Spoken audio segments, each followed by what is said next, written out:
মানে ওর সাথে যে সম্পর্ক ছিল এটা আমি জানতাম না। তার মানে ওনার স্ত্রীর সাথে আপনার ভালো যোগাযোগ আছে? হ্যাঁ আছে। সারাটা জীবন বিদেশে শেষ করে এসে শেষ পর্যন্ত দেশে এসে দেখে নিজের বউটি চলে গেছে অন্যের হাতে, অন্যের দখলে।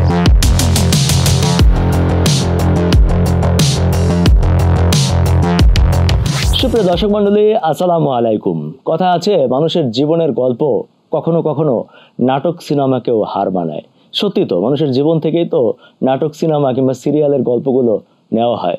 তবে বাস্তবতা অত্যন্ত কঠিন। আমাদের জীবনের এমন কিছু গল্প আছে যা সবাই জানে, আবার কিছু গল্প আছে যা কেউই জানে না।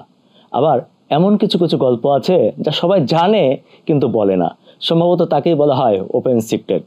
দর্শক মণ্ডলী, আজকে ঠিক তেমন একটি গল্পের কিংবা জীবনের সত্য ঘটনার সিক্রেটকে ওপেন করব। আর সেটার জন্য আজকে আমাদের মাঝে আছে জনাব দুলাল ফকির। দুলাল ফকির, আপনি কেমন আছেন? জি ভাই, ভালো আছি। আপনার বাড়ি হচ্ছে শরীয়তপুরে, জি, যেখানে নদী ভাঙন আছে। জি, সেখান থেকে আপনার বাড়িঘর ভেঙে আগে চলে গেছে, যার ফলে আপনার স্ত্রী আর এক বাড়িতে ভাড়া থাকতো। ঢাকাতে চলে আসছে। ঢাকাতে একটা বাড়িতে ভাড়া থাকতো, তাই তো?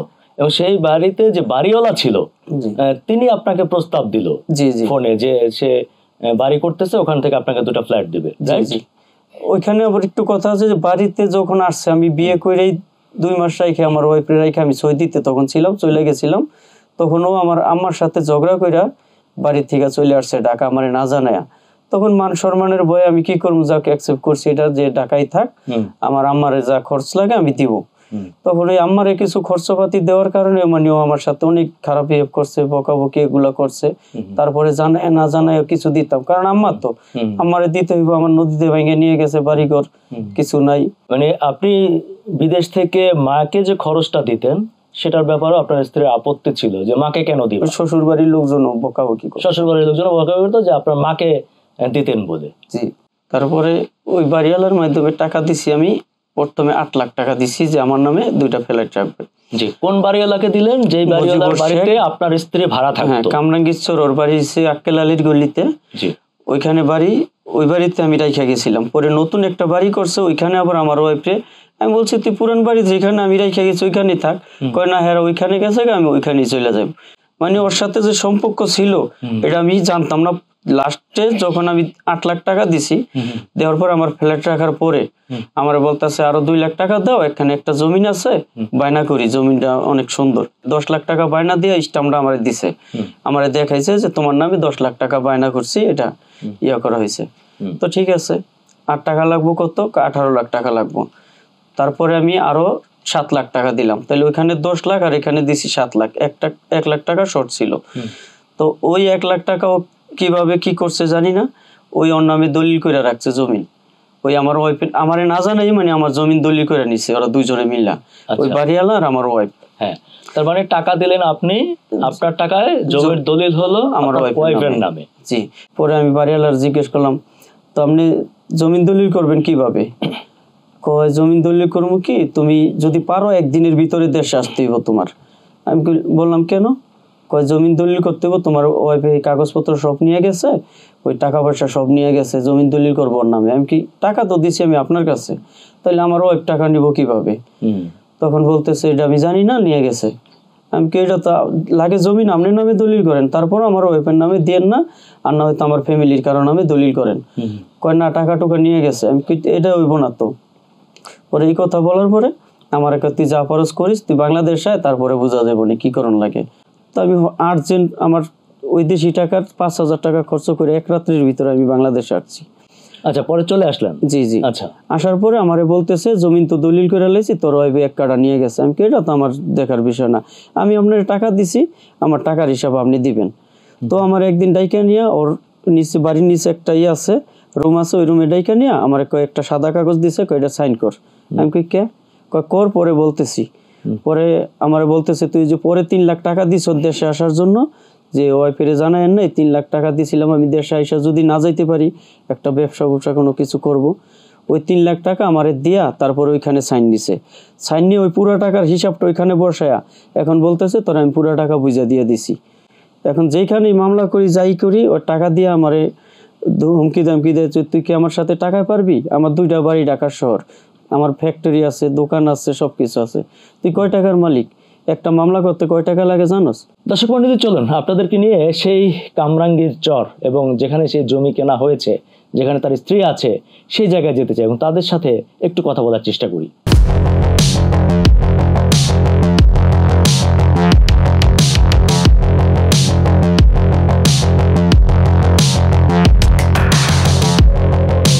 প্রথমত জানতে চাই যে ওনাকে আপনি কিভাবে চেনেন? উনি আমার দেশের লোক। উনি একটা সময় অভিযোগ করেছে ওনার স্ত্রীর সাথে আপনার অবৈধ সম্পর্ক আছে। না, এটা মিথ্যা। আচ্ছা, উনি যখন বিদেশে ছিল তখন উনি আপনাকে টাকা পাঠাইছে? হ্যাঁ, পাঠাইছে। হ্যাঁ, পাঠাইছে। আপনি যেহেতু ওনাকে চিনেন, উনি বিদেশ থেকে আপনাকে আপনার নামে টাকা পাঠাইলো, সেই টাকা দিয়ে আপনি জমি কিনবেন ওনার নামে, সেটা না কিনে ওনার স্ত্রীর নামে কেন কিনছেন? আমি ওনার নামে বায়নাপত্র করছি। বায়নাপত্র করার পরে ওনার পরিবারে কত টাকা বায়না করে? 10 লাখ টাকা বায়না করছি। পরবর্তীতে আপনি দলিল করছেন কার নামে? আমি দলিল করি নেই। দলিল কে করেছে? আমার কাছে যখন টাকাটা পাঠাইছে, ঠিক আছে, কিছু টাকা শর্ট ছিল। বায়না করার পরে আমি কাগজপত্র ওনার ওয়াইফের হাতে উনি দিতে বলছে, আমি দিয়ে দিছি। ঠিক আছে, এরপরে টাকাটা উনি ফুল টাকা দিতে পারে নাই। দেওয়ার পরে আমার সাথে রীতিমতো অনেক ঝর্গ হয়েছে। ওর সাথে হয়েছে কী হয়েছে যে ভাই তুমি টাকাটা দাও। দেওয়ার পর উনি বলছে ভাই আমি যে টাকা দিচ্ছি এই টাকাটা লাগলে আপনার নাম অর্ধেক নেন, আমার নাম অর্ধেক দেন। ঠিক আছে, পরে আমি ওরে কী করছি, ওই টাকাটা আমি এগোর কাছে কাগজপত্র দিয়ে দিছি। হ্যাঁ, ওর কাছে কাগজপত্র আছে, হেরা কাগজপত্র দেয় না। ঠিক আছে, এরপর বাকি টাকা মেয়েটা ভইরা মেয়ের নামে অর্ধেক নিছে, ওর নামে অর্ধেক দলিল করে দিয়ে দিছে। এই আমার অভিযোগ, আর কিছু না। হ্যাঁ। আচ্ছা, উনি যে বারবার বলছে যে ওনার স্ত্রীকে আপনি বিভিন্ন জায়গায় নিয়ে রাখছেন এবং শেষ পর্যন্ত উনি এখন জানেও না ওনার স্ত্রী কই আছে, আপনি নাকি জানেন কোথায় আছে? আমি জানি দেশে আছে। আপনি জানেন দেশে আছে? আচ্ছা আচ্ছা, উনি যখন আপনার বাসায় দীর্ঘদিন ভাড়া ছিল তখন আপনি তো সেই বাসায় নিয়মিত যাতায়াত করতেন?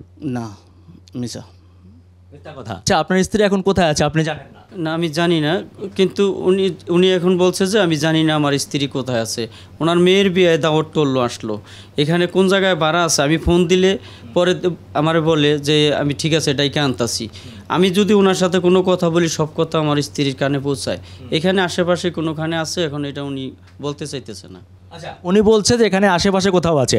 আপনি যদি নাই জানেন ওনার স্ত্রী কোথায় আছে, তাহলে আপনার বিভিন্ন প্রোগ্রামে সে কীভাবে অ্যাটেন্ড করে?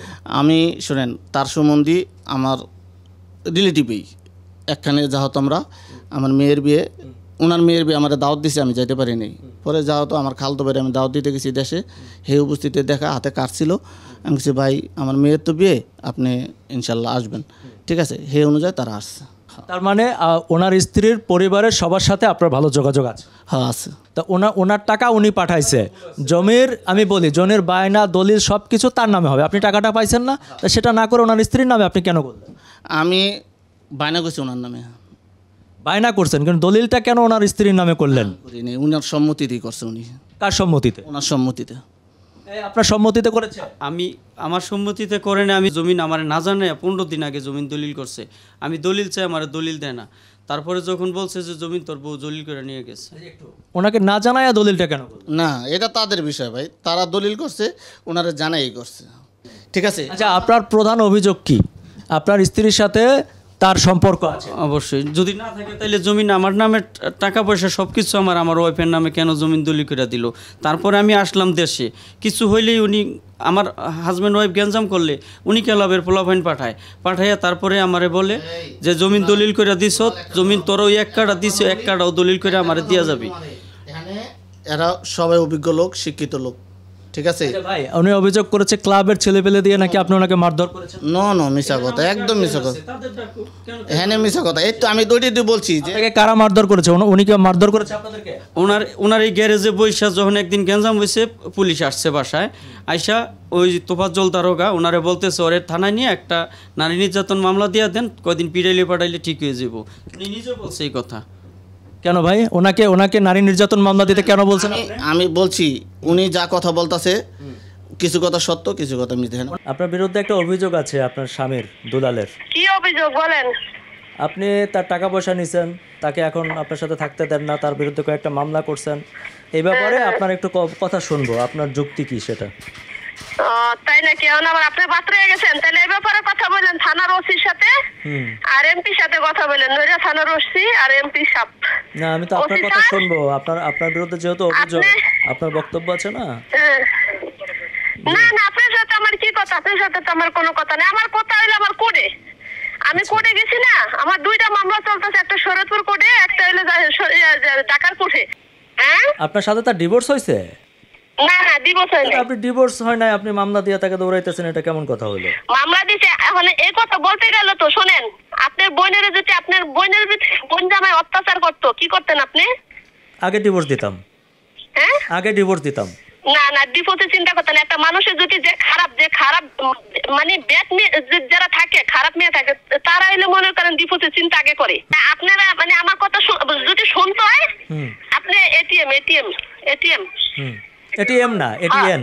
জি, কোনটা আপনি কোন চ্যানেল? জি, এটিএন বাংলা। এটিএম বাংলা। জি। হ্যাঁ, এটিএম বাংলা। আপনার নাম হলো সোহেল? জি, আমার নাম ইমন। ইমন? জি। ও আচ্ছা, আপনি ইমন। জি। ঠিক আছে, এই সম্বন্ধে আমাদের আত্মীয় স্বজনে এই চ্যানেলে জড়িত আছে, ঠিক আছে? এই ব্যাপার নিয়ে আপনার সাথে আমি পাল্টা বিতর্ক করতে যাই না, আপনি এগুলো তদন্ত করেন। ঠিক আছে, তদন্ত আপনার করার আত্মীয় স্বজন পরে যারা আপনি আছে, আমাকে ফোন দিয়েন, আপনার প্রশ্নের উত্তর আমি দেব, ঠিক আছে? চ্যানেলে আত্মীয় স্বজন যারা আছে তাদেরকে একটু বলেন আমার কথা, হ্যাঁ, আমার সাথে একটু দেখা করতে বলেন। আর দেখা তো করবে অবশ্যই, দেখা আপনারা এক চ্যানেলে যদি কাজ করেন তো আত্মীয় স্বজনদের দেখা হবে। জি জি, অবশ্যই একটু আমার সাথে দেখা করতে বলেন, হ্যাঁ, আপনার আত্মীয় যারা আছে। দর্শক মণ্ডলী, প্রবাসী দুলালের স্ত্রীর এমন বক্তব্য প্রমাণ করে যে তার পেছনে রয়েছে শক্তিশালী কেউ, আর এটাই হচ্ছে বাস্তবতা। প্রবাসীরা কষ্ট করে ঘাম ঝরিয়ে যে টাকা উপার্জন করে, এই দুলালের মতো তার টাকা তার স্ত্রীরা নিয়ে তাদের নামে জায়গা সম্পত্তি করে, আর তার সুযোগ সুবিধা পায় তার প্রেমিকরা। এমন একজন মানুষ যার পেছনে আছেন, যার ফলে এতটা দমভক্তি সে দেখাতে পারে। দর্শক মণ্ডলী, আমরা দেখেছি অধিকাংশ ক্ষেত্রেই অধিকাংশ প্রবাসীর জীবনের গল্প ঠিক এমনই। সারাটা জীবন বিদেশে শেষ করে এসে শেষ পর্যন্ত দেশে এসে দেখে নিজের বউটি চলে গেছে অন্যের হাতে, অন্যের দখলে। আমি ঠিক জানি না এর শেষ কোথায়। দর্শক মণ্ডলী, প্রবাসী ভাইদেরকে বলছি, আপনারা যারা ঠিক এমন পরিস্থিতিতে আছেন, জীবনের গল্প বলতে চান, মানুষকে শোনাতে চান, তারা চাইলে স্ক্রিনে দেখানো নাম্বারে যোগাযোগ করতে পারেন। আলী আসগর ইমন, এটিএন বাংলা, ঢাকা।